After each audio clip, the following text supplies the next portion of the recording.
on avait dit qu'on allait aborder un sujet qui était est-ce que pour être riche, faut qu'on ait un ou deux enfants?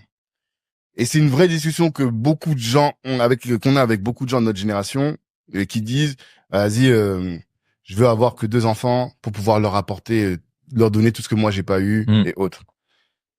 Et de là, moi, je me disais toujours, mais en fait, les grands ont de grandes familles. Je sais pas si vous avez déjà entendu cette expression-là. Non, les j'ai pas grands entendu. ont de grandes familles. Elon Musk, il a au moins 12 gosses. Tu vois?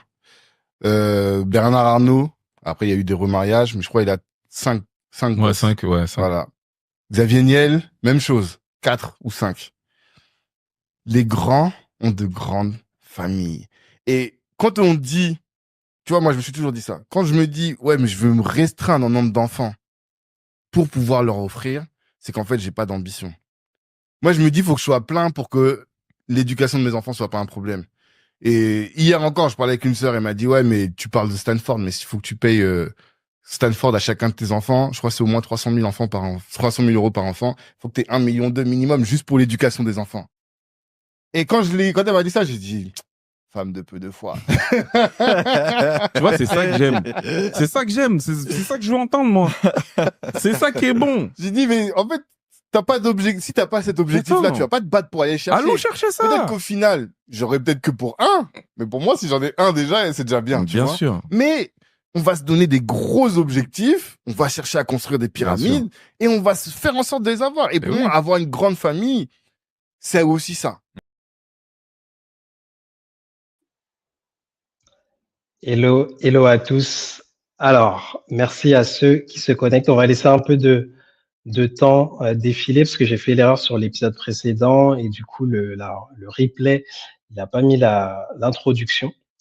Et donc, je vais en profiter pour vous lire un peu mon post LinkedIn pour être transparent et pour vous mettre dans le contexte. Combien aurais-tu d'enfants s'il n'y avait pas eu de limite matérielle dans ta vie? Ça, c'est Loïc Monlouis, cofondateur de Nekao School, qui le dit dans cet épisode avec Tanguy.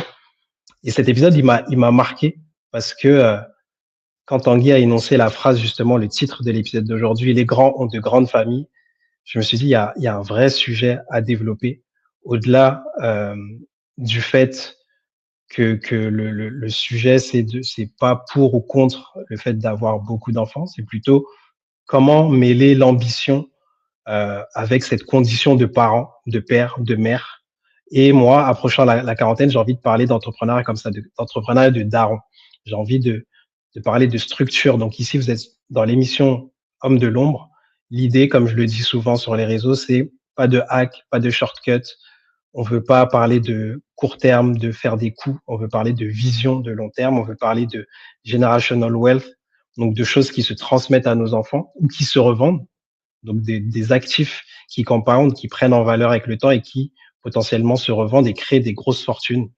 On a vraiment envie de parler d'entrepreneuriat différemment, d'entrepreneuriat de long terme, tout simplement. Donc aujourd'hui, on va parler de comment structurer opérationnellement et juridiquement sa société pour que nos enfants puissent reprendre les rênes ou pas. Est-ce qu'il faut ou pas? Comment créer des systèmes qui nous libèrent du temps pour passer en famille? Et donc, est-ce que avoir des grandes ambitions va de pair avec le fait de faire un sacrifice sur son temps? Comment prévoir en cas de décès? Comment léguer les missions actuelles à ses équipes, etc. Faire des SOP, peut-être parler d'app. Peut-on penser à développer une app sur ce process-là? Et est-ce que c'est possible d'arriver à ce niveau ultime d'entrepreneuriat sans sacrifice? Et pour vous citer le livre Succession, que m'a conseillé souvent Tanguy et Ibrahima Sissoko, c'est en France, on compte quelques 6000 entreprises familiales et le principal danger qui les menace n'est ni l'État ni le chaos de l'économie, mais bien souvent les mésententes entre héritiers. Donc, pour aborder ce sujet, on aura Maître Karine Mazan, qui est avocate en propriété intellectuelle, experte en propriété intellectuelle et avocate en droit du numérique. Hello Karine. Salut. On aura avec nous Joris, l'indie hacker de génie, comme je disais en off, qui travaille sur plusieurs SaaS en ce moment, il nous en parlera peut-être. Hello à tous. Tu me présentes trop de compliments. Ouais. Et une introduction pour notre invité, Tanguy de Bangui, le célèbre Tanguy, CEO de Black Network. Bonjour tout le Merci, monde. merci à tous les trois. Donc, on va commencer. Je vais vous donner un peu les points qu'on va aborder. Il y en a 4 aujourd'hui. C'est ambition sans sacrifice. Est-ce que c'est possible? Donc, c'est un peu hustle culture contre infrastructure, j'aime bien dire. Les grandes familles. Pour être riche, faut-il avoir beaucoup d'enfants? Comment structurer opérationnellement et juridiquement son héritage? Et Joris, tu vas nous parler d'une idée. On en avait parlé un peu comme ça, une idée de SaaS. Comment peut-être penser la transmission d'un projet si demain on est amené à décéder, notamment.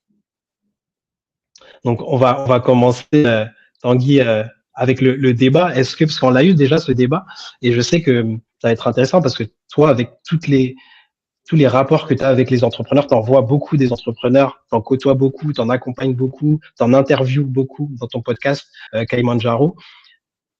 Et potentiellement, dans Black Network, il y a beaucoup, là, tu focus, tu me confirmeras ou pas, tu focuses sur les entrepreneurs qui génèrent plus de 10 millions dans la communauté afro. Est-ce que, justement, tu as remarqué un pattern? Est-ce qu'on peut arriver à ce niveau-là de succès sans sacrifier son temps, justement? Est-ce que c'est compatible? Alors, déjà encore merci pour l'invitation. Est-ce qu'on focus sur les entrepreneurs qui font plus de 10 millions d'euros? Déjà, je voulais revenir sur ce point-là. Disons que nous, notre objectif, c'est de fédérer un écosystème de 100 entrepreneurs qui font plus de 10 millions d'euros de chiffre d'affaires et qui ont un EBITDA supérieur à 1 million d'euros.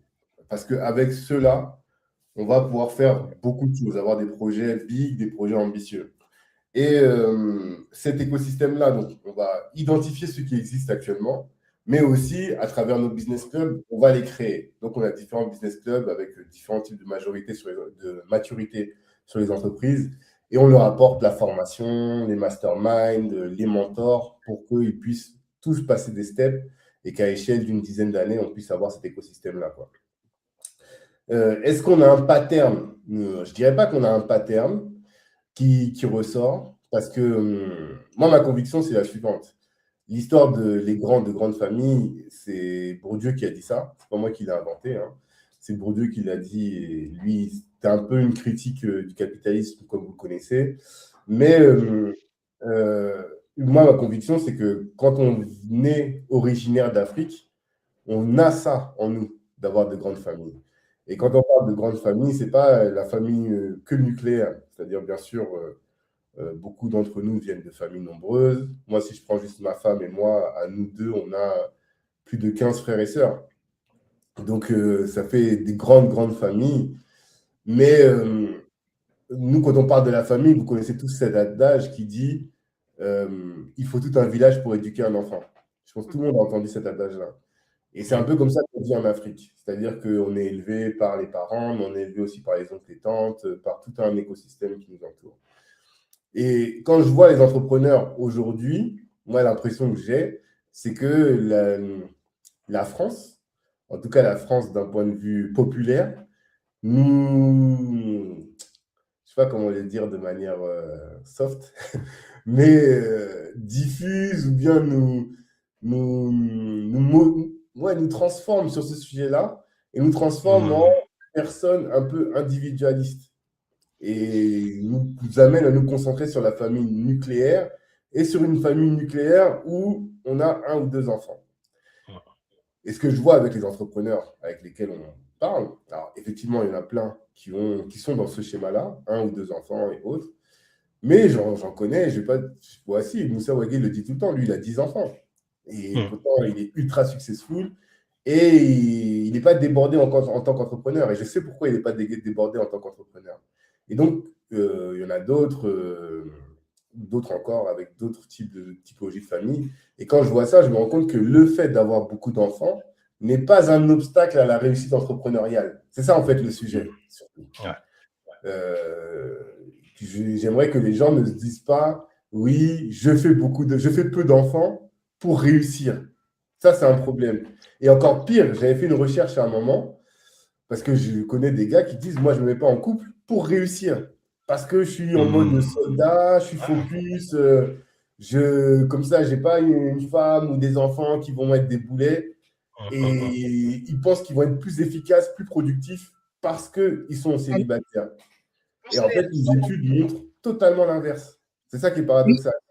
Les hommes qui sont mariés, et je pense que c'est valable pour les femmes, sont plus focus encore, sont de meilleurs exécutants parce qu'ils ont des charges sur le dos, ils savent qu'ils ne vont pas perdre leur temps dans des after-work à faire n'importe quoi, à gaspiller le temps. Ils ont une utilisation plus optimale de leur temps.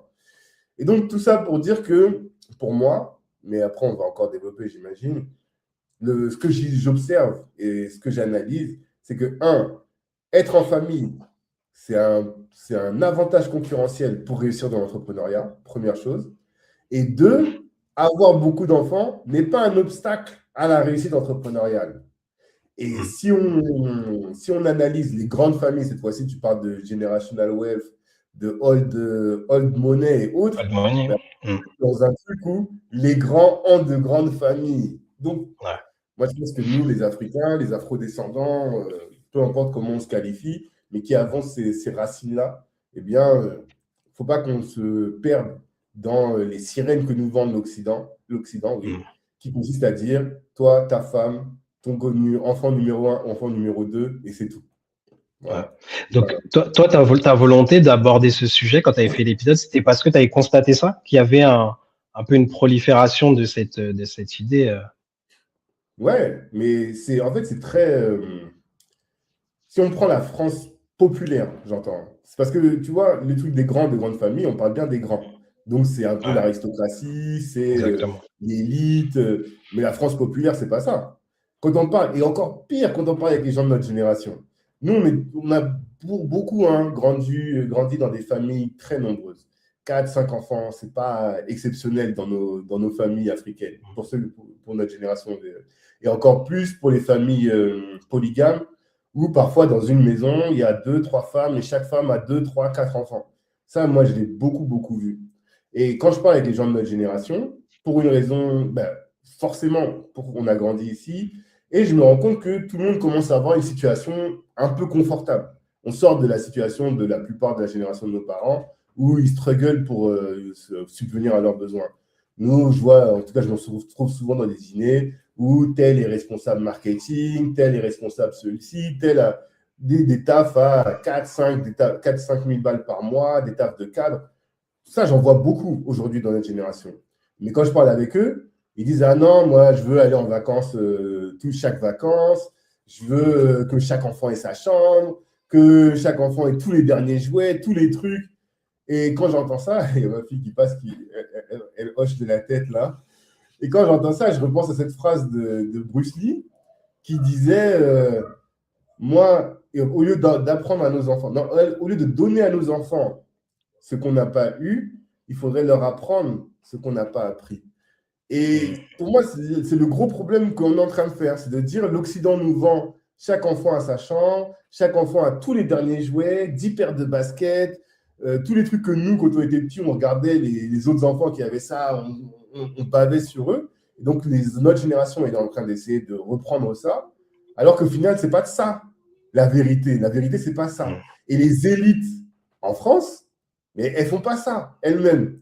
Donc, quel positionnement on doit avoir? Et moi, c'est ça ma crainte, c'est qu'on se trompe parce qu'on ne suit pas les bons modèles. Et le bon modèle, pour moi, c'est les grands de grandes familles. Et ils ne vont pas chercher à offrir à leurs enfants les dernières baskets, à ce qu'ils mangent tous les midis au McDo ou tout. Enfin, c'est ça qu'on voit dans notre génération. Hein. On copie l'Occident, mais on copie n'importe quoi. Et je reprends toujours cette phrase de Marcus Garvey. Si l'Africain n'y prend point garde, il boira tous les poisons de l'Occident et il en mourra. Et moi, c'est comme ça que je vois le risque sur ces sujets-là. Est-ce que vous voulez rebondir, Karine ou Joris? En fait, moi, je pense que le silence était nécessaire pour laisser infuser la phrase, parce qu'elle était puissante. Mais c'est vrai que dans cette phrase que tu dis, les grands ont de grandes familles, je trouve que c'est un peu les grands n'ont pas beaucoup d'enfants parce qu'ils sont riches, ils restent riches parce qu'ils ont beaucoup d'héritiers. Donc, je pense que c'est beaucoup plus dans la structuration, comme tu dis, que c'est pertinent, en fait, cette notion-là. Parce qu'avoir aussi beaucoup d'enfants sans structure, bah, peut-être qu'effectivement, c'est l'effet inverse. Peut-être avant de passer à la... Parce que tu as donné un élément de réponse, je trouve, sur la question. Valdi, ton micro s'est coupé. Valdi, ton micro, il est coupé. Ah, mon micro est coupé. Là, vous m'entendez? Vous m'entendez, ouais. Je disais, tu as donné un élément de réponse parce que tu disais justement que Moussa, grande famille, grand succès. Donc, est-ce que justement comment on doit voir la chose, tu vois? Est-ce que c'est compatible ou il y a une solution? Moi, personnellement, je suis team, je veux y croire. Je veux croire que tu puisses avoir une structuration qui te libère de l'opérationnel et te laisse du temps avec ta famille, tout en ayant des grandes ambitions d'aller chercher du gros chiffre d'affaires. Mais ça, c'était un débat qu'on avait eu et on se le disait, tu vois. Toi, c'est quoi ton statut un peu, comment tu statues un peu dessus? Alors, il y a Joris qui voulait parler avant. Je ne sais pas si je rebondis direct ou Joris qui voulait dire quelque chose. Non, tu peux rebondir direct. La question de Valdi est super intéressante. Ouais, alors là-dessus, moi, j'ai beaucoup évolué parce que pendant longtemps, j'étais team sacrifice. Sacrifice, et je pense que c'est là où toi et moi, on n'était pas très d'accord. Team sacrifice dans le sens où je prends les enfants de Malcolm X, les enfants de Gandhi, les enfants de Martin Luther King, enfin voilà, les enfants de ces grands hommes-là. Et je me dis, ces gens-là, ils étaient à 2000% de leur mission. Étant à 2000% de leur mission, ils ont atteint ou pas leur objectif, mais ils ont laissé une marque positive dans ce monde. Et je pense que pour faire ce qu'ils ont fait, eh bien, ils ont dû sacrifier du temps avec leur famille, sacrifier du temps avec leurs proches.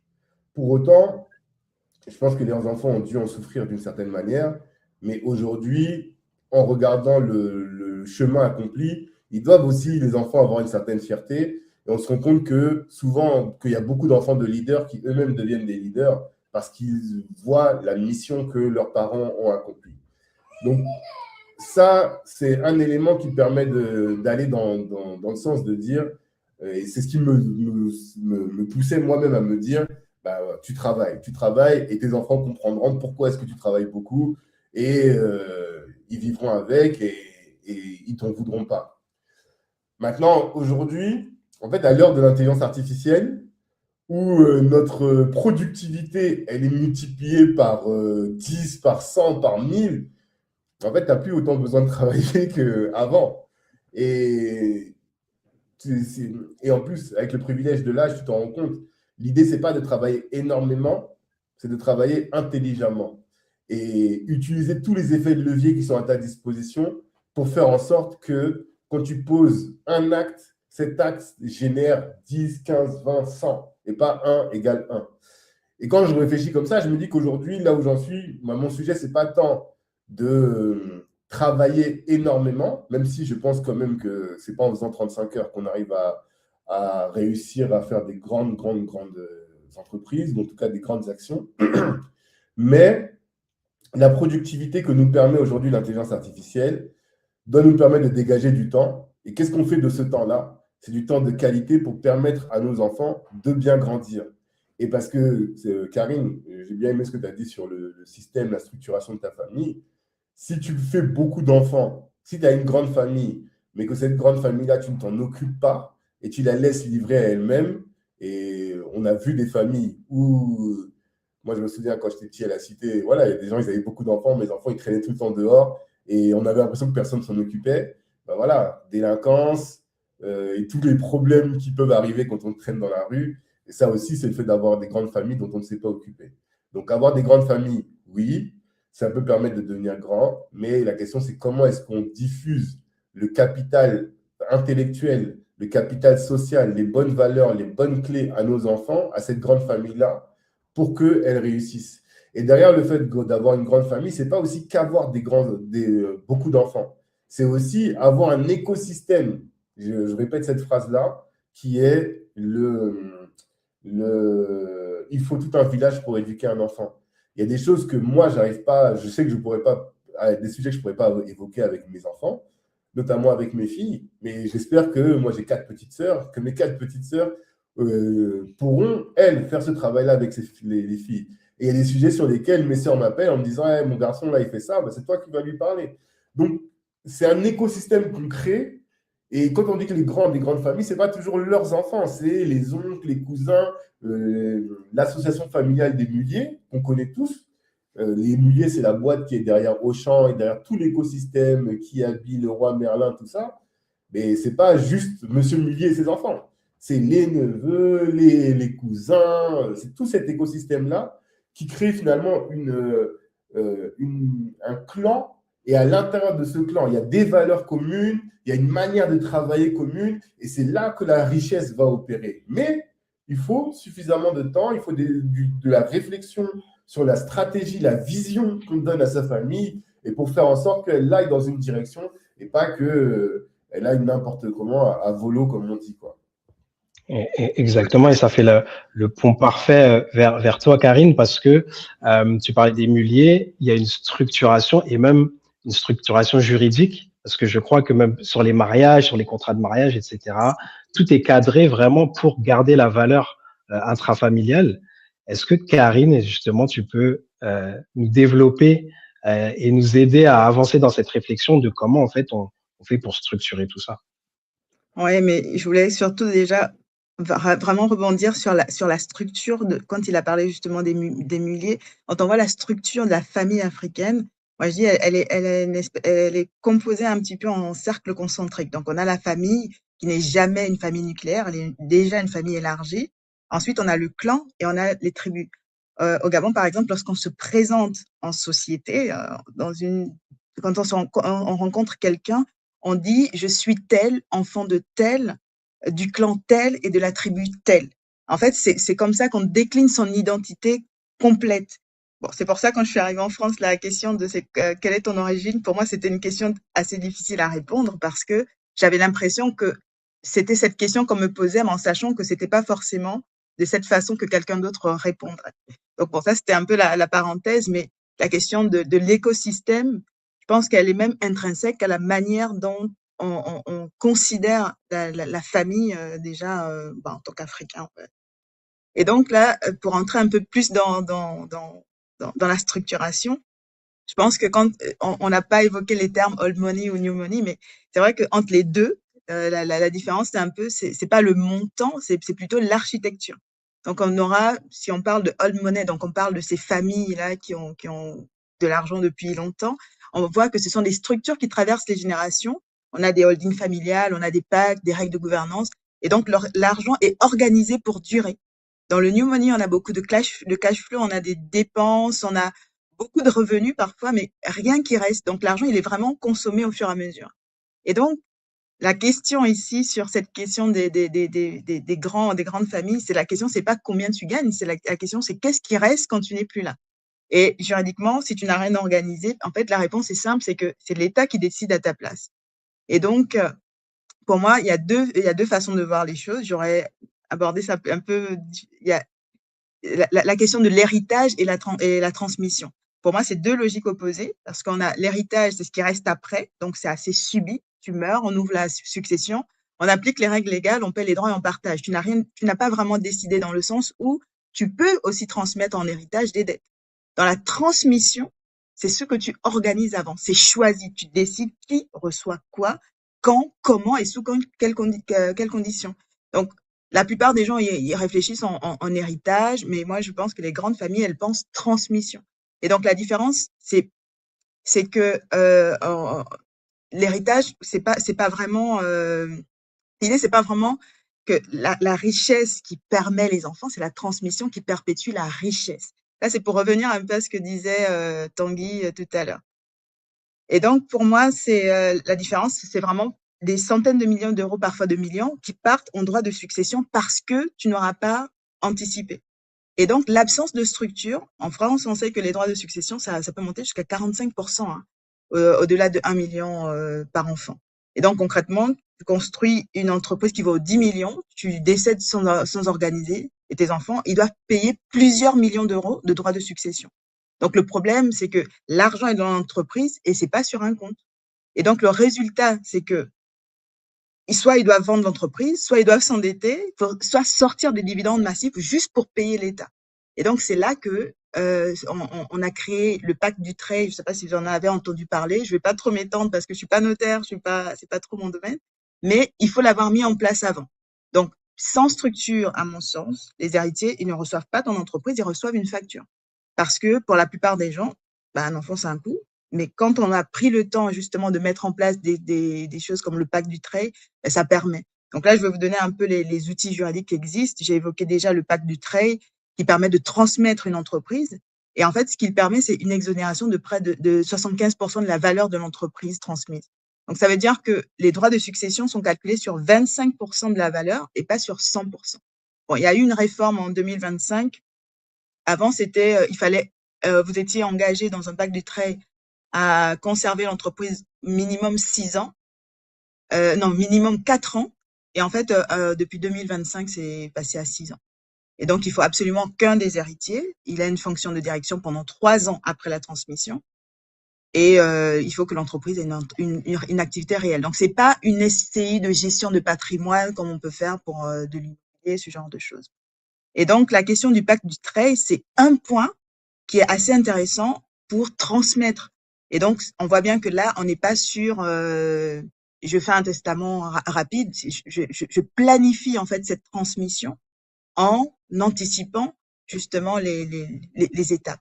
Donc, on peut mettre en place aussi des holdings familiales pour organiser justement le contrôle. Et c'est là qu'on voit dans les organigrammes où on arrive à dire, ça c'est de tel fils, ça c'est tel, ça c'est par exemple le beau-fils, ça c'est le cousin. Mais c'est pas juste l'organigramme, c'est que c'est la holding, la holding, c'est la société qui détient les parts de l'entreprise. Donc, elle permet de séparer la propriété de celui qui détient les parts et le contrôle, donc de celui qui dirige. Donc, ça sépare vraiment. Et ça permet aussi de transmettre progressivement aux enfants, tout en gardant vraiment le pouvoir de décision. Et il permet d'organiser effectivement la gouvernance familiale sur plusieurs générations. Parce que finalement, ce n'est pas aux mains d'un seul, on est vraiment sur une entité morale qui, elle, pas le contrôle, mais la propriété, en fait. Et donc, on peut dire ici que les grandes familles, elles ne détiennent pas directement leurs entreprises. C'est un peu la question qui a été longtemps débattue justement au Parlement ces derniers temps. Et donc, elles détiennent leurs entreprises via les holdings qui organisent les règles du jeu. Là, on voit que ce n'est pas juste une question d'avoir des enfants, c'est vraiment une question de réussir à travers certains outils à organiser les règles du jeu de la transmission. Un autre outil qu'on a, c'est la donation-partage qui permet d'anticiper et sécuriser. Donc, c'est une donation qui est faite vivant, donc entre vifs, comme on dit en droit, avec une répartition entre les héritiers. Ça, ce que ça permet, c'est de figer la valeur des biens au jour de la donation, pas au jour du décès, parce que ça peut perdre en valeur. Mais ça permet surtout d'éviter les conflits entre héritiers de qui a reçu quoi. Donc là, on n'est pas avec un défunt qui peut plus expliquer pourquoi ni comment. Mais ça permet surtout de cumuler un abattement de 100 000 euros par enfant tous les 15 ans.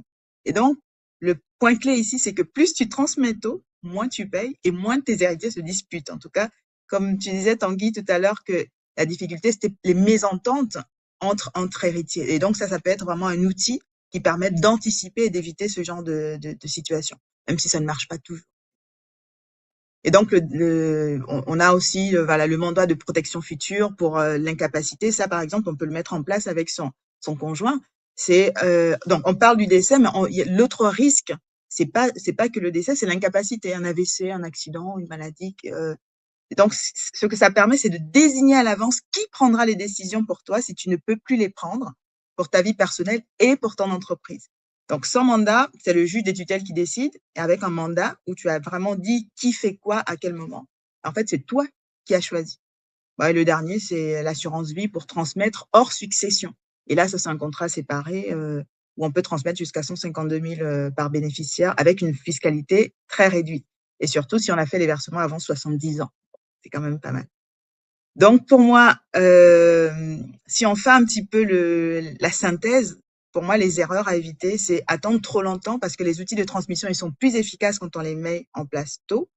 Donc, le pack du trait, par exemple, ça prend du temps. Les donations, elles ont des abattements qui se rechargent tous les 15 ans. Donc, attendre, c'est vraiment perdre les options. Mais il faut connaître les options à l'avance. Donc là, par exemple, c'est c'est vraiment important d'avoir cet échange-là. La deuxième erreur, ça peut être de confondre testament et transmission. Le testament, c'est après, en fait. On le découvre finalement. Mais il faut avoir une vraie stratégie de transmission. Parce que la transmission, elle se fait avant. C'est pour ça qu'on a parlé des outils. Le testament, il ne règle pas les problèmes de fiscalité ni de gouvernance. Il vient faire un partage un petit peu a posteriori. Et c'est là aussi où les mésententes, justement, naissent parce qu'il y a parfois des incompréhensions que le défunt ne peut plus expliquer. Et pour moi, la dernière erreur, c'est ne pas parler à ses héritiers. Donc, la transmission, c'est pas que du juridique, c'est de la communication. Donc, je parle justement de ces incompréhensions qui créent des mésententes et des conflits, mais on sait que les conflits familiaux, ils viennent souvent du non-dit et pas vraiment du droit. C'est souvent, on laisse un peu le hasard décider. Mais bon, les grandes familles, elles ne laissent pas le hasard décider, elles organisent ce qu'elles veulent transmettre. Et donc, pour résumer l'ensemble, pour moi, un enfant sans structure, c'est une charge, et un enfant avec structure, c'est un véhicule de transmission. Donc, voilà, pour moi, ce que je voulais dire un petit peu sur cette notion des grandes familles, si on a des grandes familles, comme on a dit, qui n'ont pas de structure, en fait, ça ne change rien à cette notion de transmission de la richesse dans le temps. La structure, c'est la clé, mais surtout, la structure, ce n'est pas à la fin, c'est avant. Waouh, bravo. Masterclass. Wow. Je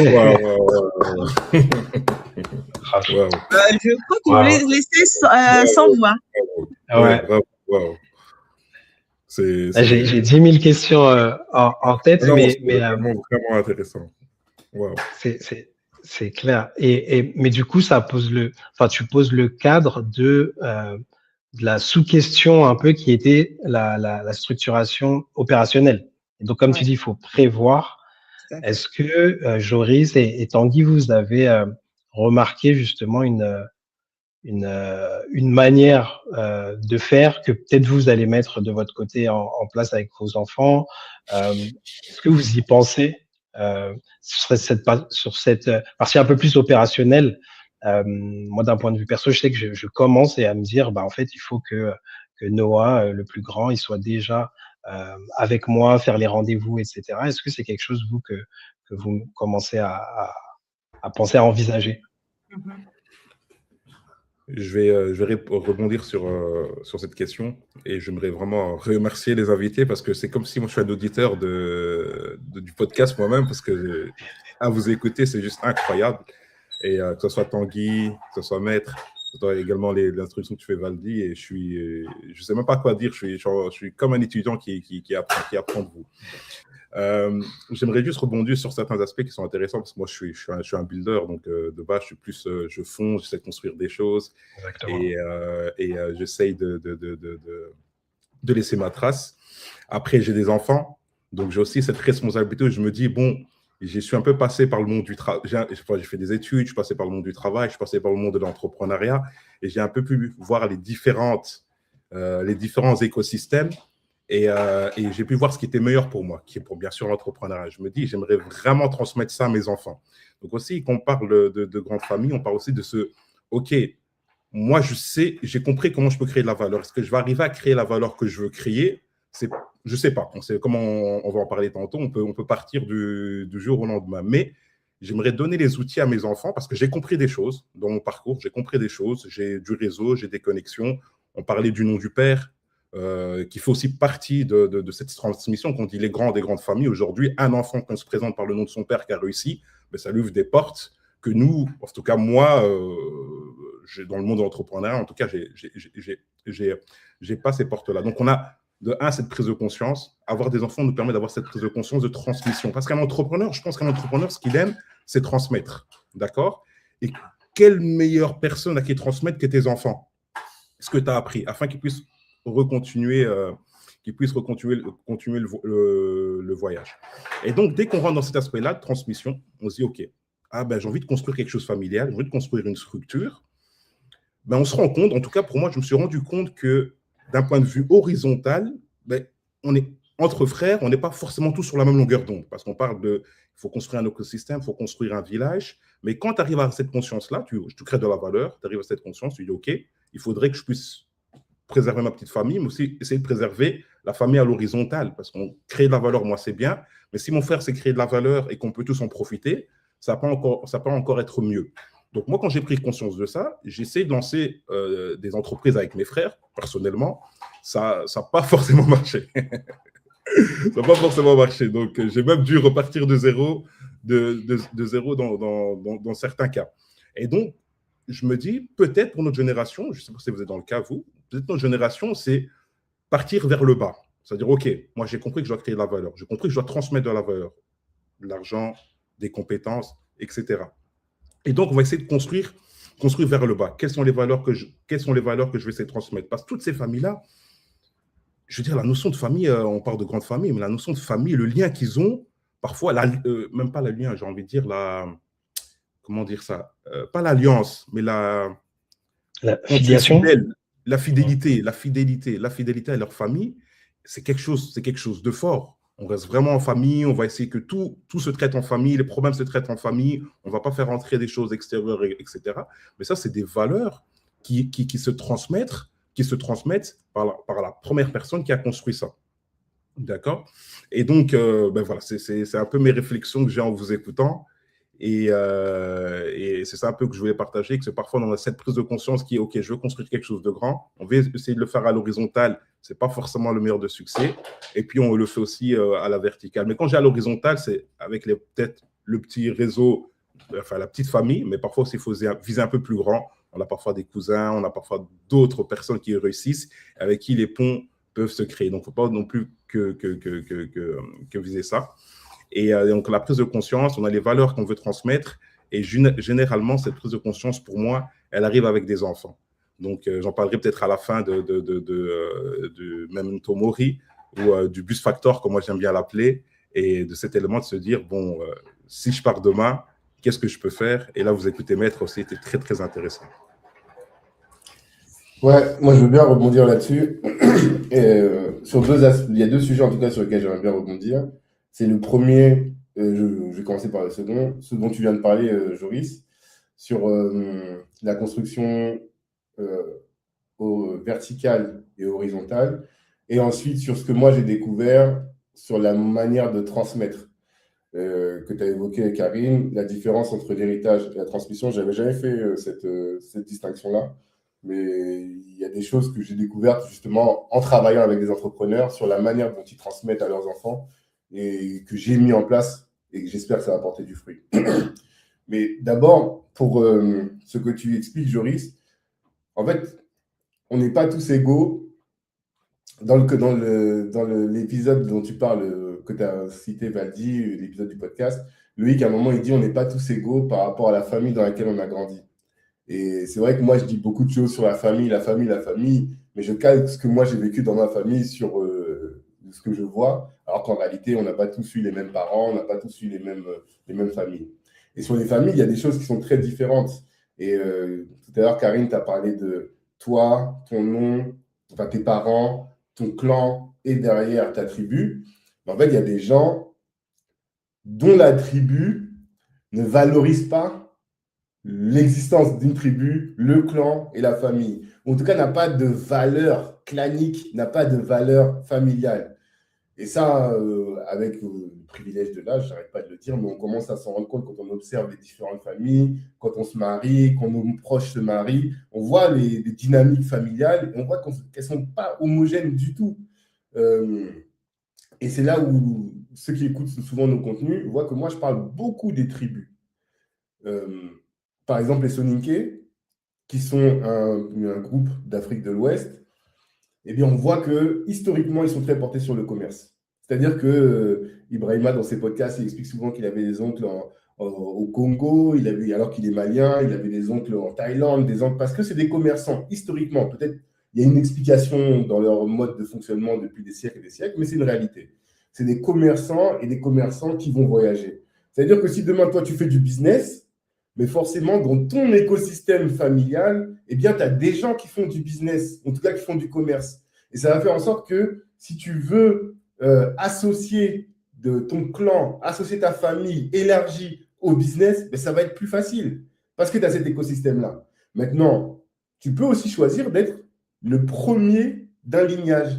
Et ça, dans les podcasts, j'en ai plein de gars qui m'ont dit ça. Je me souviens de Sidney Galland, qui est celui qui a produit un grand auteur, j'ai oublié le nom de Alfred Coben, bon, bref, un très grand auteur américain. Et donc, lui, il a traduit son livre en film et en série plutôt sur TF1. Enfin, voilà, très, très grand producteur. Ensuite, il a fait un exit avec sa boîte. Le gars, je crois que c'est un Haïtien d'ailleurs, ou un Guadeloupéen. Mais en tout cas, il est ultramarin. Et il dit, moi, je suis une bouture dans mon arbre généalogique. C'est-à-dire que dans mon arbre généalogique, on n'est pas comme ça, c'est pas ça. Mais moi, je suis une bouture. C'est-à-dire qu'à partir de moi, je suis le premier cordé. Et à partir de moi, il va y avoir un changement. Ça peut exister. Mais les deux sont possibles. C'est pas facile, j'imagine. Mais tu vois, quand on parle des muliers, il y a un mulier un jour qui a dit, à partir de moi, ça va être différent. Et donc aujourd'hui, nous, on voit les muliers, mais qui sont les petits-fils. Souvent, celui qui vient de racheter le club là, à Versailles, je crois que c'est un des petits-fils ou un des arrière-petits-fils. C'est ça, petit-fils. C'est ça, c'est le petit-fils. Mais donc, il y a un gars un jour qui s'est dit, à partir de moi, ça va changer. Et il a une vision sur 2, 3, 4, 5, 10 générations. Et il met en place les choses. C'est-à-dire que de deux personnes, donc un homme, une femme, vont découler des dizaines et des dizaines de personnes qui vont être dans cette dynamique-là. Mais ça suppose d'avoir de la vision, ça suppose de pouvoir avoir du leadership pour faire en sorte que de diffuser ces visions-là, ces valeurs-là à des descendants, des arrière-petits, des arrière-petits sur leurs enfants, c'est quelque chose qui est difficile à faire, mais qui est faisable. Donc, pour moi, c'est les deux qui sont possibles. Soit tu es dans une famille où tu as déjà ce truc-là, et à ce moment-là, tu t'associes, tu fais une croissance verticale, tu t'associes tes proches à ce truc-là, sachant que c'est très difficile de convertir quelqu'un qui est un adulte, qui a fait 20, 30 ans d'une vie dans un environnement qui n'était pas favorable, eh bien, le convertir, ce n'est pas facile. Ou soit, tu choisis d'être le premier de cordée. C'est-à-dire qu'à partir de toi, les choses vont changer. Et ça, c'est une possibilité aussi. Ça, c'est le premier point. Et après, maintenant, et je pense que ça vient avec ce point-là, qu'est-ce que j'ai observé sur la transmission? Comment est-ce que tu transmets à tes enfants et à tes descendants? Et là, en fait, on n'apprend rien. Comment font les apprentis? Je parle des apprentis qu'on connaît, les gens qui travaillent avec les grands menuisiers, les grands métallurgistes, les grands entrepreneurs. En fait, ils prennent un petit, ils le mettent à côté de lui et pendant des années, il apprend. Et je me souviens un jour, nous, on fait souvent des dîners en tant qu'entrepreneur. Donc, un jour, j'organise un dîner, on va à la Villa Maasai et je m'occupe de réservation. Et il y a un des gars, Benoît, il me dit, je vais venir accompagner. Je dis, OK, pas de souci, c'est normal. Il me dit, je vais accompagner mon fils. Je dis, on est combien? On était peut-être 6 ou 7 entrepreneurs, voilà, des fortes personnalités. Je me dis, bon, je pense que son fils, il doit avoir 17, 18 ans, enfin, un âge où il va apporter quelque chose à la conversation.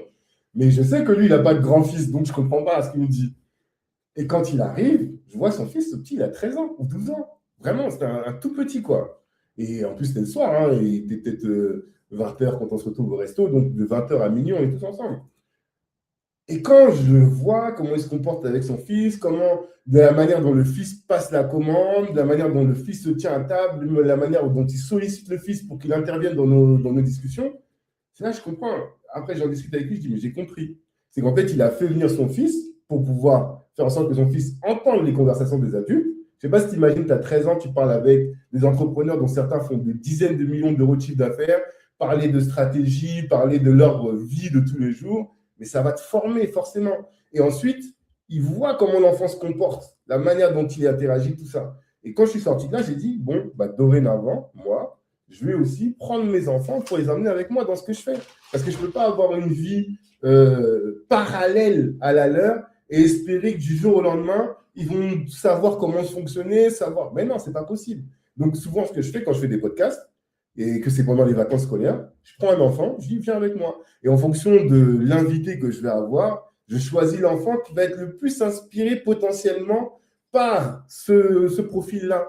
Et parfois, même, l'enfant va aider un peu à la post-prod, ou même quand l'enfant serre la main à l'invité, l'invité lui pose des questions. Enfin, il y a tout un tas de trucs où j'observe comment l'enfant réagit. J'ai vu que mon fils, par exemple, il est très intimidé par la manière que j'avais d'être exigeant à son égard. Et du coup, ça m'a permis de pivoter dans ma manière de fonctionner. Enfin, ça apprend énormément de choses. Donc, la clé, et ça, j'ai l'impression que, Vadi, tu le fais de plus en plus, c'est de travailler avec nos enfants, en fait. De les amener avec nous en fonction de leur niveau de maturité, certes, mais ce que les gens disent, le travail des enfants, non, on n'est pas en train de faire en sorte que l'enfant, on exploite comme dans les mines au Congo. Non, c'est comment est-ce qu'on lui diffuse la connaissance de manière insidieuse, de manière tacite, parce que je ne sais pas si vous savez qu'il y a 2 types de transmission de la connaissance. Connaissance explicite, connaissance tacite. Explicite, c'est je t'assois comme ça devant le tableau, bon, bah, tu vois, grand 1, grand 2, grand B. Ça fonctionne pour certains, mais pour ceux lesquels ça ne fonctionne pas, c'est la connaissance tacite. Et ça, il ne l'acquiert qu'à ton contact, à la manière de te voir, t'exprimer. Moi, je me souviens souvent, mon père, quand il parlait dans des administrations, je disais, mais il prenait sa voix de blanc. À chaque fois, je disais ça. Je dis, mais pourquoi tu prends ta voix de blanc? Parce que là, on dirait qu'il switchait de personnage. Et je me rends compte qu'aujourd'hui, je fais la même chose. Je parle, bon, j'ai ma façon de parler de tous les jours, mais quand je suis en mode où je veux un peu dominer ou envoyer des codes pour dire que je suis ce que je suis, mais là, je switch, j'ai une autre voix. Et ça, je l'ai appris chez lui parce que je l'ai vu faire. Et je pense que j'espère que mes enfants aussi, me voyant faire, eux aussi, ils feront. Enfin, il y a plein de choses comme ça qui se transmettent dans la pratique quotidienne, dans la fréquentation. Et ça, en fait, si on veut avoir des grandes familles dans lesquelles on aura transmis, ça passe par ça. Passer du temps avec les enfants et du temps, pas que du temps où on est là, où on joue et tout, du temps aussi peut-être un peu professionnel où ils vont acquérir les clés que nous, on utilise, qu'on a acquises nous-mêmes parfois de manière verticale ou de manière aussi par la lecture ou par les podcasts, par rapport à la connaissance, par rapport même à notre environnement. Mais ça aussi, c'est précieux. Et aussi qu'ils fréquentent tous les gens qui nous inspirent. Si nous-mêmes, on fait en sorte d'être avec des gens qui nous inspirent, bah, que nos enfants aussi soient avec ces gens-là. Et finalement, ça va être un cycle où on va transmettre. Ça, c'est précieux. C'est très, très intéressant ce que tu dis, Tanguy, parce que en fait, c'est une réalité. Et je voulais vous partager une anecdote. Donc, moi, récemment, quand je suis en train de lancer un SaaS qui s'appelle Taxigère ici sur Bruxelles. Et donc, je fais beaucoup de démarchage. Et donc, plusieurs fois, je quitte la maison et je parle avec mon épouse. Donc, je dis, ouais, je vais voir un client. Et récemment, je sors de la maison et mes fils étaient là. Et puis, ils me regardent, dis, papa, tu vas où? Tu vas voir un client? Et j'étais étonné. Je me suis dit, ah, mais toi, tu sais, c'est quoi un client d'abord? Tu vois, il a 6 ans. Et moi, la notion de client, je l'ai eu très, très tard. Donc, je me suis dit, ben, d'un côté, j'étais content parce que je me suis dit, bon, s'il y a 6 ans, la notion de client, il sait c'est quoi? Ben, après, il va développer ce qu'est un client. Mais c'est quelqu'un qui envoie un produit. Mais pourquoi on lui vend un produit? Mais parce qu'on résout une problématique. Ah ben, c'est quoi la problématique que je peux résoudre? Et au final, moi, c'est toujours quelque chose que j'ai toujours voulu faire, en fait. J'ai toujours compris. Et parfois, c'est difficile parce que nos enfants, ils courent beaucoup. Mais j'ai toujours compris que pour moi, ce que j'ai pu voir, la meilleure manière de transmettre mes valeurs à mes enfants, c'est qu'ils restent avec moi, en fait. Qu'ils restent avec moi. Ils voient comment je parle, ils voient comment je réfléchis, ils voient comment je parle au téléphone. Ils ont même la notion de, bon, maintenant, on est beaucoup dans le monde du digital. Donc, c'est la notion de, ah, papa, tu vas faire un call? Donc, la notion de, voilà, tu vas faire un call, etc. Et je suis dans la tech, donc je développe beaucoup. Donc, parfois, ils me voient, oh, papa, il est stressé parce qu'il est coincé sur quelque chose. Et puis, il me voit crier de joie. Ah, papa, tu as réussi à développer quelque chose. Et donc, au final, ils arrivent un peu à vivre cette relation de manière parallèle, la vie d'un entrepreneur au quotidien, en fait. Et j'espère que leur donner ça fait partie de l'éducation, en fait. Comment tu transmets tes valeurs? Parce que moi aussi, j'ai une anecdote sur mon père, parce qu'on parle beaucoup des pères, et je passerai la main à d'autres personnes. Moi, un jour, je me rappelle, j'étais à la maison chez mon père, et puis je devais avoir, quel âge? Je devais avoir 9 ou 10 ans. Et j'étais en haut, mon père avait un endroit, il déposait son téléphone. Et puis son téléphone, il sonne. Et moi, je descends les escaliers pour prendre le téléphone de mon père et lui donner, parce qu'on l'appelle. Et puis mon père, il me regarde. Il me dit, qu'est-ce que tu fais? Je dis, ben, je cours pour te donner le téléphone. Il m'a dit, non, il ne faut pas courir. Il m'a dit, parce que si c'est important, la personne, elle va rappeler. Si ce n'est pas important, ben, ce n'est pas grave. Et moi, c'est quelque chose ça a déclenché quelque chose dans mon cerveau. Je dis, ah ouais, mais en fait, il a raison. Et depuis lors, j'ai cette habitude. Sans ça sonne, j'ai toujours, c'est pas grave. Si c'est important, au deuxième appel, ça ressonne, tu sais qu'il y a quelque chose qu'il y a. Si c'est pas important, bon, tu vas prendre le téléphone, tu vas rappeler parce que tu es occupé, en fait. Et c'est quelque chose qui a changé ma manière de voir le monde, en fait. Ma manière de voir les relations, les contacts avec les choses. Une seule phrase de mon père. Donc, voilà, la proximité avec nos enfants, c'est très, très important, je pense. Dans cette partie, dans cette notion d'héritage. Et tu voulais aussi aborder, Tanguy, la notion de la différence entre héritage et transmission. Mais je l'ai évoqué parce que Karine en a parlé, hein, mais hériter, ça, j'ai bien aimé ce qu'elle a dit, quoi. Hériter, oui, c'est juste le fait qu'une fois que tu décèdes, tu as ton testament et les gens reçoivent ou ne reçoivent pas. Mais transmission, c'est d'être avec voilà, les tiens. C'est comment est-ce qu'on accompagne, comment est-ce qu'on anticipe, comment est-ce qu'on pense la chose en amont. Et dans notre communauté, alors là, c'est encore autre chose, mais comme on a, tu vois, dès que tu as dit penser à la mort et tout, mais moi, j'ai eu un haut le cœur parce que on a peur de ça, de manière peut-être un peu, pas mystique, c'est pas mystique, superstitieuse, voilà, c'est ça le terme, de manière un peu superstitieuse. On a peur de penser à la mort, d'organiser sa mort, mais il n'y a rien de plus précieux que je pense que d'arriver à un moment où ton ascendant s'en va et tout est prêt, tout est géré, tout a été réfléchi, que la désorganisation ne s'ajoute pas à la tristesse de perdre la personne. Donc, mais ça, c'est encore, je pense qu'on a un gros pas à faire en termes de mindset, en termes de mental, pour comprendre ça et l'organiser, quoi. C'est clair, et puis ça rejoint ce que tu disais sur le fait que l'Occident nous transmet autre chose, d'autres valeurs, alors que je sais que religieusement parlant, en tout cas dans l'islam, tu dois travailler sur ton testament régulièrement, etc.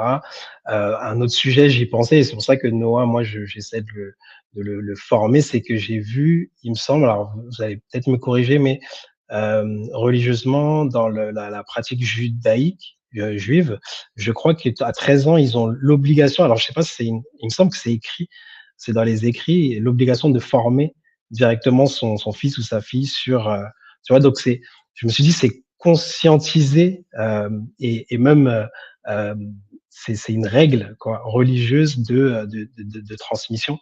Et je pense que c'est important. Et en fait, les sociétés dans lesquelles on vit, elles nous font perdre ce truc-là, quoi.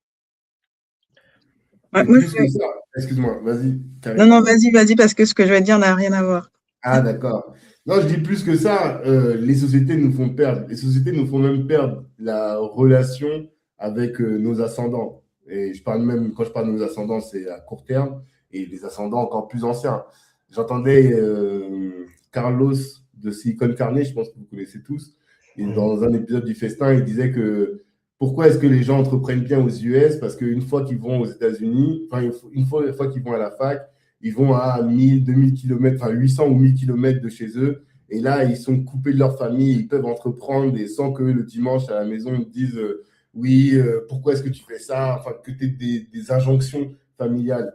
Et c'est une bonne chose d'un point de vue entrepreneurial, si on veut. Mais d'un autre côté, en fait, tu es coupé, tu es isolé. Et le mode de vie qu'on a en Occident, pour différentes raisons, c'est toi et tes enfants. Et une fois que tes enfants ils quittent le nid, ben en fait, même toi, ils ne calculent plus trop, juste à Noël, aux occasions. Alors que la manière dont on vit dans une société traditionnelle africaine, c'est un mode de vie qui favorise la transmission. À savoir que le grand-père n'est pas très loin, la grand-mère n'est pas très loin, et parfois même dans la même maison, on a les 3 générations. Et quand on a une 3 générations, ben en fait, la transmission est automatique. Ma femme, elle fait très bien les beignets. Pourquoi elle fait très bien les beignets? C'est parce qu'elle a vécu dans la même maison que sa grand-mère, qui lui a transmis tous ces trucs-là qu'elle, elle a reçu de sa mère, de sa mère, de sa mère, de sa mère. Et donc, cette transmission-là, elle existe parce que les gens vivent ensemble. Mais aujourd'hui, ce que nous vend l'Occident plutôt, ben c'est le contraire de ça. C'est ne vivons pas ensemble, vivez chacun de votre côté pour toutes les questions matérielles qu'on a évoquées, alors que, au fait, notre argent, on le dépense à acheter des paires de baskets au lieu de faire des choses plus intéressantes avec. Mais donc, il y a un vrai shift à adopter. Il y a ce que j'appelle moi un droit d'inventaire, de savoir dans nos traditions qu'est-ce qui est bon qu'est-ce qui est pas bon. Dans la société dans laquelle on vit aujourd'hui, qu'est-ce qui est bon, qu'est-ce qui est pas bon, parce que c'est pas tout noir ou tout blanc, que ce soit d'un côté ou de l'autre, mais c'est un travail qu'on doit faire et qu'on ne doit pas être dans le rejet total de la tradition parce qu'il y avait des bonnes choses et que même dans la société dans laquelle on vit aujourd'hui, les élites utilisent des choses que nous, on utilisait dans nos traditions. Voilà, c'est ça un peu moi, ma réflexion au sens large. Et j'aimerais qu'on ait cette réflexion-là de se dire, voilà, qu'est-ce qui est bon, qu'est-ce qui n'est pas.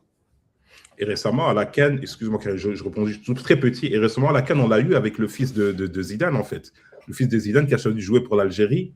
Et quand on a posé la question, qu'est-ce qu'il a dit? Il a dit, moi, j'ai passé beaucoup de temps avec mon grand-père, et mon grand-père m'a transmis l'amour de l'Algérie. Et c'est pour ça qu'il a joué pour l'Algérie. En tout cas, qu'il a décidé de jouer pour l'Algérie. Voilà. Ah, je ne savais pas du tout ça. Bah, tu vois.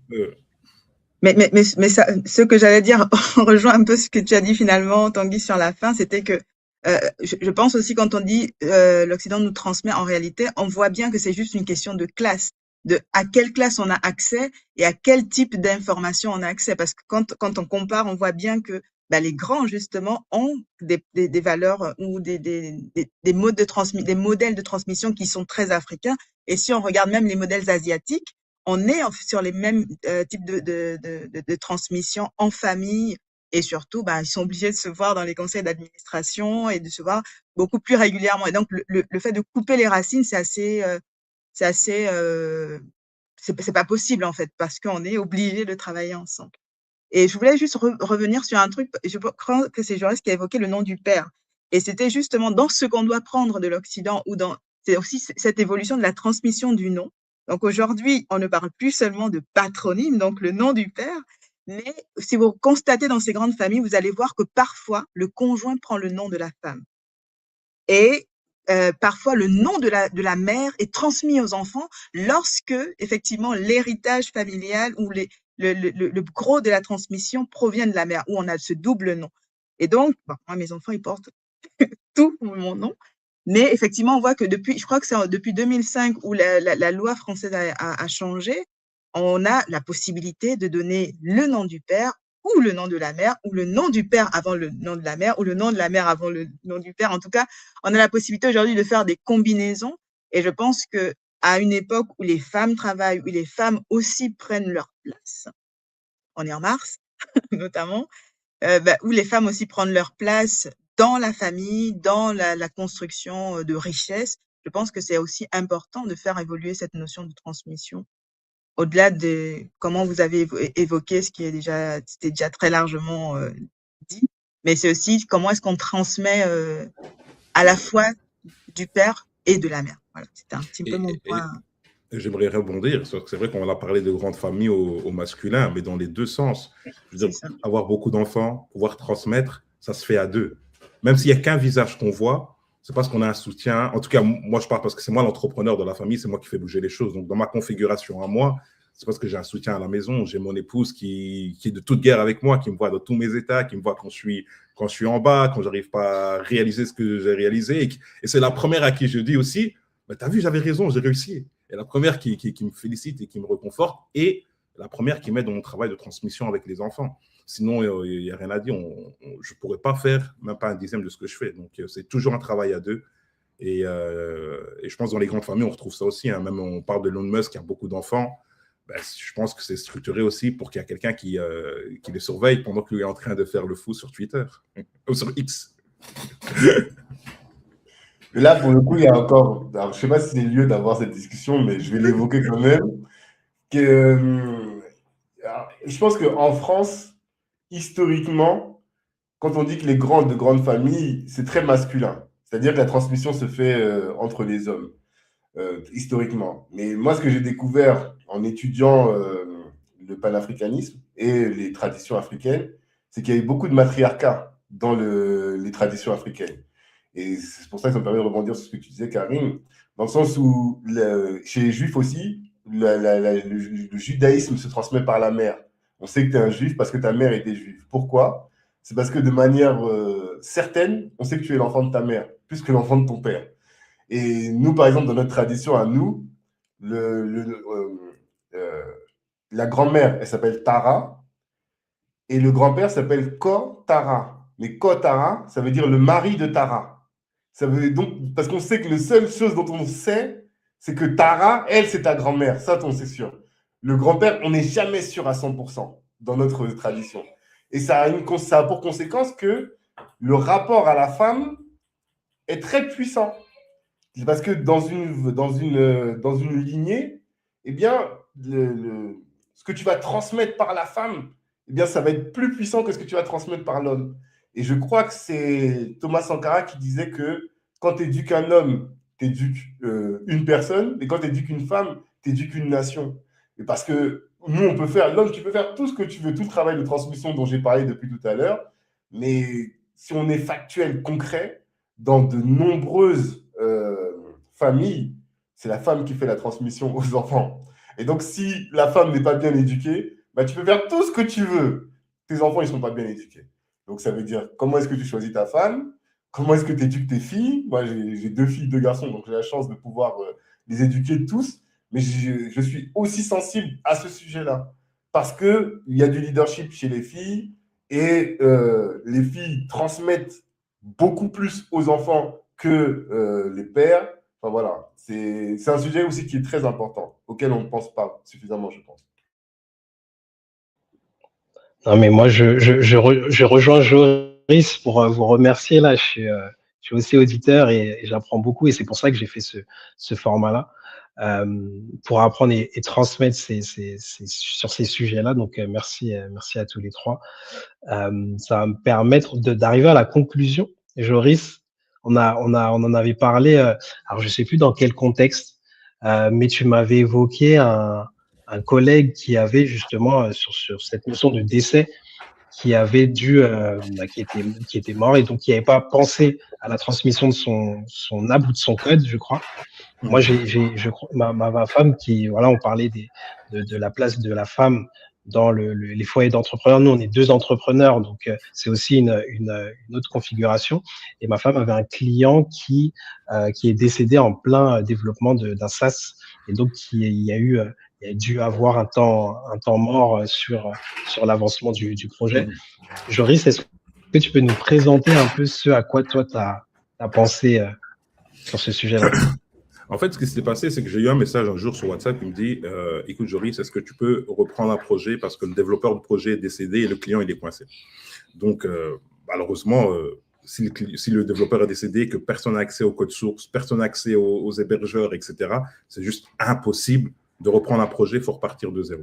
Et donc, ça m'a fait penser à ce qu'on appelle en fait le bus factor. Le bus factor, c'est que l'élément principal d'un projet, entre guillemets, c'est un peu glauque, mais se fasse écraser par un bus. D'accord? Et donc, moi, c'est quelque chose qui m'a direct. Et donc, tout disparaît à ce moment-là. Et moi, c'est quelque chose qui m'a marqué à ce moment-là, parce que moi, je développe des SaaS, donc je possède le code, je possède le business, je possède les infrastructures. Mais le gros problème, et je pense aussi que des médias et nos podcasts, ça part de structuration, mais le gros problème que j'ai remarqué, c'est que tout repose sur moi. Et ça veut dire, si demain, j'ai à disparaître, ma femme, ce n'est pas une développeuse. Donc, je la vois mal reprendre tout ce que je suis en train de construire. Et à ce moment-là, je me dis, bon, il faut que je mette en place des structures, des éléments pour que les projets sur lesquels je bosse puissent avoir un successeur. Et donc, le projet auquel j'avais pensé, après, on a tellement de projets qu'on ne les fait pas tous, mais celui-là, c'est un qui marque parce que je sais que ça touche beaucoup de personnes. C'est au niveau tech, en tout cas, c'est de me dire, bon, de toute façon, il faudrait pouvoir proposer aux développeurs tech, les indie hackers, qui sont une grosse partie de l'économie aujourd'hui, des solutions telles que, bon là je suis un peu technique, hein, mais en gros c'est juste dire, voilà, le code, tu le déposes quelque part, chez des personnes de confiance. Ces personnes de confiance, ils ont un contrat entre toi et eux qui dit qu'ils ne peuvent accéder à ton code que s'il y a eu vraiment décès. Et que leur mission serait juste déjà de maintenir le produit vivant. Enfin, montrer que le produit ne s'arrête pas. Parce que cette responsabilité, on parle ici, je parle en termes de famille, mais on a aussi cette responsabilité-là en termes des clients qu'on sert. Parce que demain, les clients, ils t'ont fait confiance, ils travaillent avec toi. Toi, demain, il t'arrive quelque chose, qu'est-ce qui se passe avec tes clients? Leur business ne peut pas s'arrêter comme ça. Donc, il faut avoir cette possibilité d'avoir une structure qui permet de pouvoir reprendre le projet, surtout qu'aujourd'hui, on est à l'ère de l'IA, on est à l'ère de toutes ces technologies-là, donc qui facilitent la compréhension d'un code, la compréhension d'une infrastructure, d'un SaaS, et qui peuvent permettre à n'importe qui de le maintenir. Et puis après, les personnes, quand elles ont repris la main dessus, elles ont 3 choix. Le fermer de manière clean, le reprendre complètement et dans un contrat qui a peut-être un accord avec, voilà, si vous le reprenez, eh bien, autant qu'il doit aller dans ma famille et quelque chose comme ça pour que ta famille puisse comme bénéficier de ce produit alors que toi, tu n'es plus là. Et le troisième cas, donc, le fermer proprement, le reprendre, ou le troisième cas, pouvoir même le racheter directement, en fait. Au lieu de le reprendre, d'être en associé, ben, le racheter complètement à tes successeurs. Donc, c'est une idée que j'avais eue. Je me suis dit que ce serait intéressant de développer et justement qui était dans cette notion de héritage et de ce que je laisse aux miens. Et c'est de ça qu'on en avait discuté avec Valia. Après, on a beaucoup d'idées, mais est-ce qu'on a le temps de tous les faire? Il y a déjà des solutions. Hein. L'ARPP, l'agence de protection des l'APP, l'agence de protection des programmes, où on dépose le code et où on a aussi ce qu'on appelle l'entiercement, justement, où il est le tiers de confiance qui permet d'accéder lorsqu'on a besoin. Donc, il y a des solutions qui existent lorsqu'on crée voilà, code, du SaaS, comme ça. Ah ben super, je n'étais pas au courant. Donc, ça fait partie des choses que je fais. C'est justement de contacter, de faire des dépôts progressifs sur l'évolution du code, des différentes versions, mais surtout, voilà, ça sert à la fois de preuve en cas de litige, mais surtout, il y a cette notion d'entiercement où l'APP est le tiers de confiance qui permet d'intervenir quand il y a un besoin. Maintenant, effectivement, au niveau technique, mais bon, on a un lieu où on peut récupérer pour donner à quelqu'un de confiance qui lui prendra la suite. Mais il y a déjà en fait des solutions de dépôt, d'enregistrement, quoi. Et c'est des solutions là, étatiques ou c'est des solutions privées? Oui, je pense que c'est une espèce, c'est pas une administration, c'est comme une association. Il a un statut un petit peu hybride en fait, mais ce n'est pas une administration au sens pur. Mais il y a quand même ce niveau où c'est pas tout à fait une entreprise privée, mais si c'est un statut un peu difficile à expliquer. Mais voilà, après tu as les solutions de l'huissier, donc tu as des solutions ou de dépôt numérique ou sur des blockchains, il y en a qui le font. Mais en tout cas, l'APP, c'est avec un système d'abonnement annuel où on renouvelle. Et voilà. Ok, très intéressant. Je vais faire des recherches sur ça. Mais je pense que toi, tu es allé un peu plus loin que le simple dépôt. Donc, effectivement, il faut peut-être aller creuser un peu. Comment est-ce qu'on crée un écosystème qui permet justement de récupérer des éléments techniques pour assurer la continuité. Parce qu'effectivement, on fait souvent, pour les SaaS, on fait des contrats de niveau de service.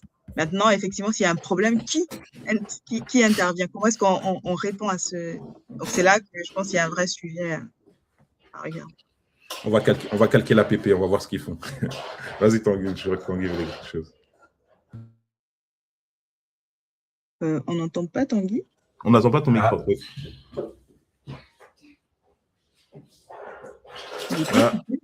Il n'est pas coupé, ouais. Ouais, on t'a perdu. Alors, j'ai pas la main. Non, ton micro, il n'est pas coupé pourtant. T'as dû débrancher un truc. Je sais pas. Ah, là, c'est bon. Là, c'est bon. On t'entend là. C'est bon. Ah, ok, d'accord. Si, je vois. Je comprends. Ok. Oui, qu'est-ce que je voulais dire? En fait, dans la continuité de dont tu viens de parler, ce que j'ai identifié comme pattern chez nos entrepreneurs sur les sujets finalement de la transmission, pas de la transmission, mais de dégager du temps pour pouvoir passer du temps avec la famille et faire en sorte qu'il y ait une continuité quand tu n'es plus là. Nous, sur un de nos clubs, le travail que l'on veut faire, c'est faire en sorte que nos entrepreneurs passent de soit profession libérale, soit artisan à dirigeant d'entreprise. Et la profession libérale, l'artisan ou celui qui est full opérationnel dans sa boîte, qui est un peu l'homme clé, mais en fait, effectivement, c'est une insécurité parce que le jour où il disparaît, tout disparaît avec lui. Et on ne crée pas de la generational wealth comme on l'évoquait. Et donc, la clé, c'est de ne pas devenir un dirigeant d'entreprise. Mais pour devenir un dirigeant d'entreprise, il y a une clé qui est de déléguer. Mais pour déléguer, tout à l'heure, tu as évoqué le terme les SOP, Vadi, mais c'est tout le sujet, en fait, tu vois. Et je me souviens, en début d'année, on parlait avec Moussa Wagé, encore une fois, et je lui disais, c'est quoi tes objectifs, toi, cette année? Il me dit, c'est de faire en sorte que mes équipes soient les meilleurs moyens de travailler, première chose. Et il dit, moi, en tant que dirigeant, c'est faire le moins de choses possible. Et moi, à chaque fois, je me dis, mais si je fais ça, après, j'existe plus, je ne sers plus à rien et tout. Il me dit, non, si tu es un vrai dirigeant, il faut que toi, tu ne fasses plus rien dans ta boîte, que ta boîte, elle existe sans toi. Et lui, je l'évoque souvent comme étant celui qui est le plus avancé dans tout mon écosystème sur les sujets des process. Ça commence par d'abord une vraie vision d'entreprise, d'avoir ensuite des objectifs, une stratégie au service de ces objectifs, et ensuite des process pour faire en sorte que cette stratégie-là s'opère. Et donc, des process avec des têtes pour exécuter chacune des tâches, un temps, un budget et tout ça. Et une fois que ça s'est poussé au maximum, et je l'ai vu moi en créant des sales playbooks, des choses comme ça, quand c'est poussé au maximum, mais en fait, effectivement, la boîte, elle peut exister sans toi. Tu es juste garant de la vision, garant de la culture, mais l'opérationnel au quotidien, ce n'est plus toi. Et tout le travail que nous, on essaie de faire dans nos boîtes, ben c'est ça. Alors, c'est difficile. J'ai l'impression qu'avec l'IA, j'en suis revenu à faire plus de choses maintenant. Parce que, ben, en fait, c'est moi avec mes agents et on fait le travail avec Manus. Donc, je ne sais pas encore comment trouver cette articulation aujourd'hui avec l'IA, mais la réflexion, c'est celle-là. Parce que finalement, une boîte qui est saine, et c'est une boîte où le fondateur n'est pas opérationnel. Et on sait que du coup, si demain tu pars, ben, en fait, quelqu'un pourra la reprendre facilement parce qu'il a tous les process, tout est rangé au bon endroit. C'est le boss de Trace qui disait ça. Il disait, une bonne boîte, c'est une boîte où en 30 secondes, on te demande un document, tu sais où est le document. Quand tu soulèves le capot de la boîte, tout est rangé, tout est organisé et n'importe qui peut venir opérer cette boîte derrière. Et ça, c'est tout le travail qu'on doit faire pour qu'on ait des boîtes saines et qu'on rentre aussi dans cette dimension-là de faire quelque chose de grand, quoi, sans nous. Exactement, exactement. C'était tout l'enjeu de l'épisode précédent. Et tu nous as donné le prochain sujet. Franchement, je pense que à l'ère de l'IA, comment s'opère la transmission et se structure la boîte pour pour libérer en tout cas le fondateur, ouais, c'est un vrai sujet. Je pense que je vais chercher j'ai déjà un expert sur le sujet. Ça va être très intéressant. Maintenant, la réflexion, là, ça va être difficile. Parce que tu as vu le gars qui a vendu sa boîte pour 1 milliard à OpenAI, ben, si lui, il s'en va, tu vois, je sais pas. Franchement, je sais pas. Ah, c'est un vrai sujet. C'est un vrai sujet qu'on abordera. Je me le note. En tout cas, je vais conclure sur ça. Je voulais vous remercier. Je pense que c'est des sujets qui sont primordiaux parce que on est quand même, mine de rien, une jeune génération dans l'entrepreneuriat, une culture aussi qui découvront beaucoup de choses. Moi, je suis un peu comme toi, Tanguy, j'accompagne de plus en plus d'entrepreneurs qui dépassent les 1, 2, 3, voire 10 millions. Et je suis assez surpris de voir le manque de structure, en tout cas de connaissance de ces sujets-là, tu vois. Donc je pense qu'il y a beaucoup à faire, sur ce secteur-là. Donc merci à tous les trois. Je pense que tout le monde va beaucoup apprendre de cet épisode et je vous donne rendez-vous pour le prochain, tout simplement. Si vous avez un dernier mot, je vous laisse la parole. Moi, je voulais quand même dire un dernier mot. On veut toujours être des graines, mais je pense que la puissance à ce niveau, c'est d'être une bouture. Ouais. C'est vrai. Ouais. Philosophe sur ça. Merci beaucoup. Merci pour l'invitation. Avec plaisir. Bye. Merci. Bye.